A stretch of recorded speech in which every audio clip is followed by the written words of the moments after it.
What if the richest industrialist on Earth bought a piece of the Amazon rainforest larger than the state of Connecticut, and tried to turn it into a small American town, complete with a golf course, a hospital, square dancing nights, and a strict ban on alcohol? He spent the equivalent of $200 million in today's money. He hired thousands of workers, imported his own culture wholesale, and imposed rules that had nothing to do with growing a single plant. And in the end, not one drop of rubber from that jungle ever touched one of his own cars. To understand why this story unfolds the way it does, you have to understand the man behind it. By the mid-1920s, Henry Ford wasn't just a wealthy businessman. He was one of the most famous human beings alive. His moving assembly line hadn't just built cars faster, it had rebuilt the entire idea of what an American worker's life could look like. He paid his factory workers the famous $5 a day, almost double the going rate, on the theory that well-paid workers would become well-fed customers. It worked. Ford Motor Company was producing millions of vehicles a year, and Henry Ford himself had become something close to an American folk hero, a self-made man who seemed to solve every problem he touched. But that same confidence had a dark side. Ford was famously stubborn, controlling, and utterly convinced that his own instincts were superior to any expert's advice. He'd already tried, and largely failed, to reshape American culture in his own image once before, funding a newspaper that spread deeply anti-Semitic conspiracy theories, a chapter of his life that remains one of the ugliest footnotes to his legacy. He believed, with total sincerity, that efficiency, cleanliness, and a strict, wholesome American lifestyle weren't just good business practices, they were a kind of moral duty he could export to anyone, anywhere, regardless of whether they'd asked for it. So when Ford looked at his rubber problem in 1927, he wasn't just looking for a business solution. He saw an opportunity to prove, once and for all, that his entire philosophy of life, order, discipline, mechanized efficiency, could conquer any environment on Earth, even the most untamed rainforest on the planet. It's this mindset, more than any specific business calculation, that explains almost everything that happened next. Every single one of Ford's cars needed tires, and every tire needed rubber. And that's where Ford ran into a problem his own factories couldn't solve. Almost the entire global rubber supply at the time came from plantations in British and Dutch colonies in Southeast Asia, places like Malaysia and Indonesia. It's one of history's stranger ironies. The rubber tree is actually native to the Amazon rainforest in South America. Decades earlier, in 1876, an Englishman named Henry Wickham had smuggled roughly 70,000 rubber tree seeds out of Brazil, technically breaking Brazilian export restrictions in the process. Colonial planters used those very seeds to build a rubber empire on the other side of the world, in climates and soils they could actually control and organize efficiently. By the 1920s, that Southeast Asian rubber cartel had grown powerful enough to control world prices, and had even set up a formal agreement, the Stevenson Plan, designed specifically to keep rubber prices artificially high. Ford hated depending on anyone, and he hated even more the idea of foreign cartels controlling a price that affected his own profit margins.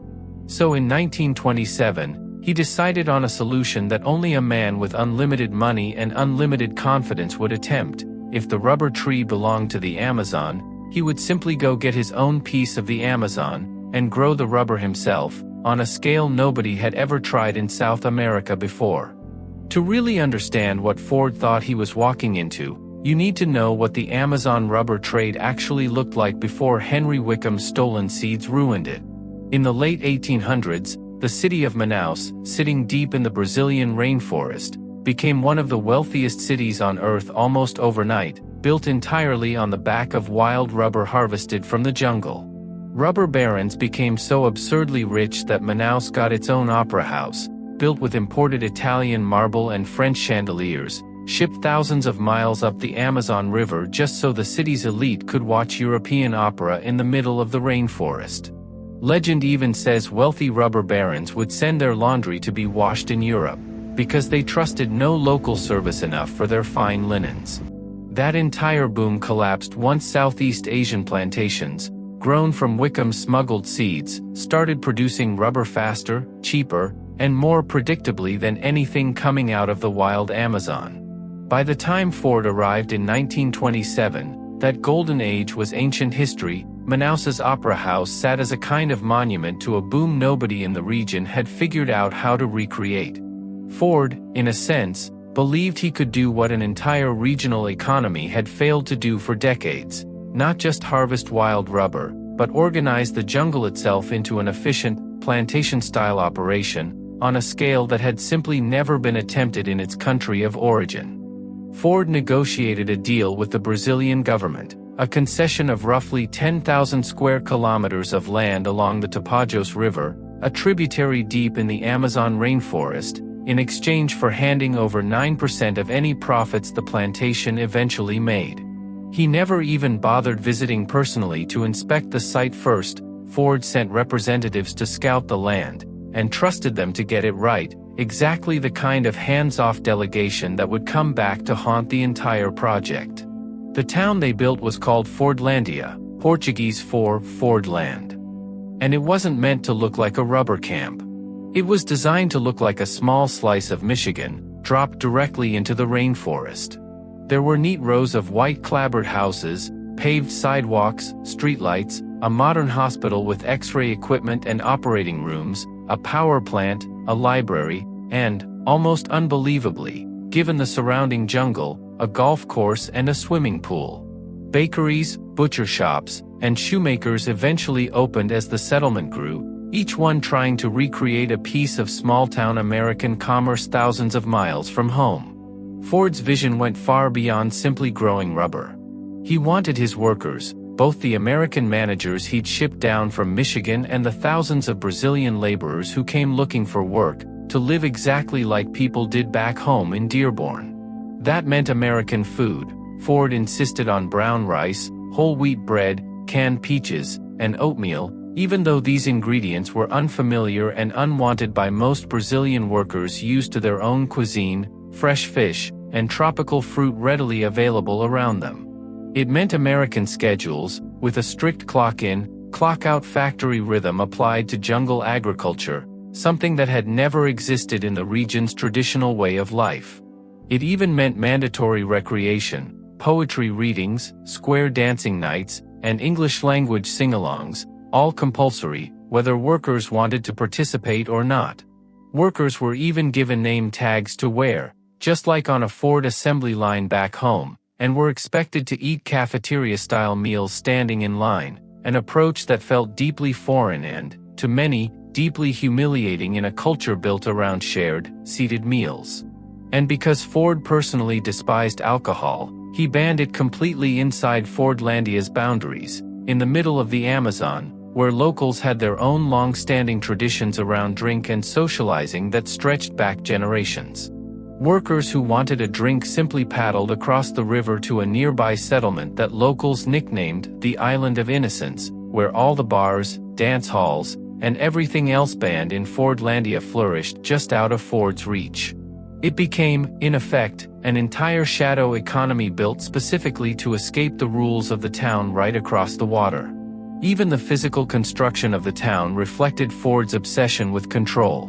Building materials, prefabricated equipment, and even entire structures were shipped from the United States down to the mouth of the Amazon, then transferred onto smaller riverboats for the long journey upriver, an immense logistical operation just to make sure Fordlandia looked and functioned like an authentic slice of the American Midwest, rather than adapting to a single local building tradition that had already evolved to handle the region's heat, rain, and humidity far more effectively. Here's the detail that made the entire project doomed almost from day one. Nobody involved in planning Fordlandia consulted a botanist. Not one. Ford's team planted rubber trees the way they were grown on the organized, spaced-out plantations of Southeast Asia, in tight, efficient rows, exactly like corn in a Midwestern field. But rubber trees don't naturally grow that way in their own home ecosystem.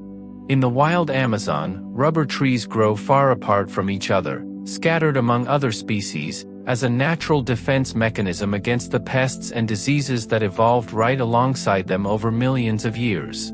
By planting them close together, Ford's team had accidentally built the perfect breeding ground for exactly the threats those trees had spent millions of years learning to avoid. Leaf blight tore through the plantation like wildfire. Caterpillars, lacebugs, and red spiders followed close behind. The trees that were supposed to make Ford rich were dying faster than new ones could be planted, and no amount of American efficiency or discipline could out-engineer an ecosystem that had been evolving its own defenses since long before anyone thought to draw a property line through it. And the human side of the experiment was falling apart just as fast. The cultural friction was constant and, in hindsight, almost entirely predictable. Ford's insistence on an imposed diet was a near-daily source of resentment. When a Ford engineer decided to change how meals were served, switching from traditional wait service to an efficient, American-style cafeteria line, the change finally became too much. In December 1930, tensions boiled over completely. Workers, fed up with the imposed diet, work rules, and cultural restrictions accumulated over years, rioted for nearly 3 days straight, destroying the cafeteria, smashing windows, and pushing company trucks straight into the river. Management had to flee into the surrounding jungle until the unrest died down on its own, leaving behind tens of thousands of dollars in damage. Malaria spread through the camp relentlessly, a disease the American planners had drastically underestimated. The heat and humidity broke down the American managers who'd been shipped in from Michigan, many of whom had never experienced anything close to the Amazon climate, and whose wives, uprooted from familiar lives back home, often found themselves with little purpose or community in the isolated settlement. And through all of it, Henry Ford, the man whose name was on every building, every water tower, every street sign, never once set foot in Fordlandia. Not during construction. Not during the riots. Not ever, not a single visit, in the entire history of the project. He ran an empire built entirely on hands-on, assembly line precision back in Michigan, yet he managed his most ambitious foreign venture almost entirely from a distance, through reports and representatives, trusting that his philosophy alone would be enough to make the jungle behave. By 1933, after years of failed harvests, Ford's team finally admitted what a single botanist could have told them at the very beginning: Fordlandia's specific location was fundamentally the problem. The land was rocky, hilly, and poorly suited to sustained cultivation, no matter how the trees were arranged.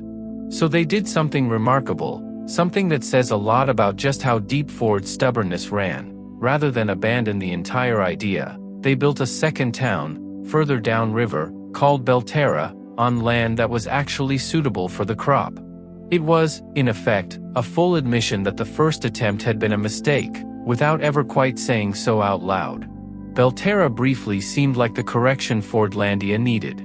It grew into a genuine community of thousands, complete with schools serving over 1,000 students, churches, its own hospital, a recreation building, a library, and radio stations.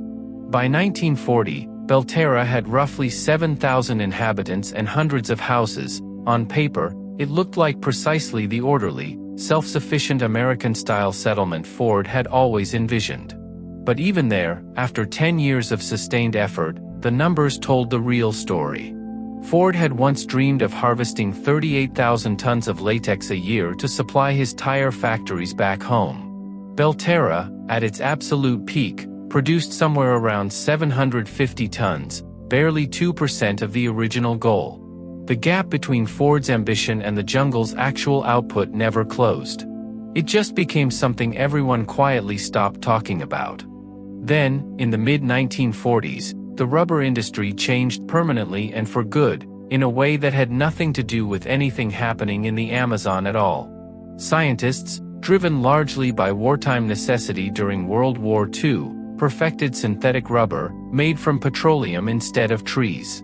The entire reason Ford had waged an 18-year fight against the jungle, securing an independent, natural rubber supply, evaporated almost overnight. Why fight leaf blight, malaria, riots, and rocky soil for natural latex, when a chemical plant could produce a comparable material on demand, with none of those problems. In 1945, Henry Ford's grandson, Henry Ford II, finally pulled the plug. Both Fordlândia and Belterra were sold back to the Brazilian government for around $250,000, a tiny fraction of the roughly $20 million Ford had poured into the project over nearly 2 decades, equivalent to well over $200 million today. Not one drop of latex from either town ever ended up in a Ford tire. Not one. Today, Fordlândia still exists, smaller, quieter, half-swallowed by the jungle it was built to conquer. A rusting 150,000-gallon water tower, once the tallest man-made structure in the entire Amazon, still looms over the tree line. Rows of white clapboard American-style houses still stand, though vines now climb their walls and bats roost in the rafters where families once lived. As of the 1990s, a journalist visiting the town found a hospital still stocked with 1930s medical supplies, decades after the last doctor had left. As recently as the 2020s, the town's population has hovered around just a couple thousand people, a fraction of the 10,000 Ford originally envisioned housing there. Brazilian courts have since gotten involved, ordering local and federal governments to draft a plan to preserve what remains of Fordlândia as a site of historical, cultural, and architectural significance, official recognition of the very ruins that Ford's failure left behind, even though the settlement was born from one American billionaire's attempt to bend an entire ecosystem, and the people living in it, to his own will, without ever once asking whether that will belong there in the first place. There's a particular irony worth sitting with here. Henry Ford revolutionized how the world built cars by perfecting standardization, identical parts, identical processes, identical results, every single time, on an assembly line he controlled down to the second. But in the one place where he tried to apply that exact same philosophy to a living, breathing ecosystem, and to the people who'd lived closest to that ecosystem for generations, the jungle simply refused to standardize. It had its own defenses, its own rhythms, its own history, none of which cared how much money Henry Ford was willing to spend to override them. Fordlândia wasn't even Ford's only attempt to engineer an ideal community from scratch. Around the same period, he was also building Greenfield Village back in Michigan, an idealized recreation of small-town American life assembled from relocated historic buildings, and he'd spent years trying to shape workers' lives through programs like his sociological department, which sent inspectors into employees' homes to judge their habits, savings, and moral character. Fordlândia was, in many ways, simply the most extreme version of a project Ford had been running his entire career, the belief that a well-designed system, applied with enough discipline, could improve not just cars, but people themselves. The jungle turned out to be the one place where that belief finally ran out of road. A man who reshaped an entire industry, defeated by leaf blight and a jungle he never even bothered to visit. So here's the question. Was Fordlândia doomed by bad luck, or by the simple fact that Ford tried to force an entire ecosystem, and an entire culture, to run like one of his factories? Tell me what you think in the comments. This is Unbuilt History. Subscribe, because there's always another blueprint the world tried to forget.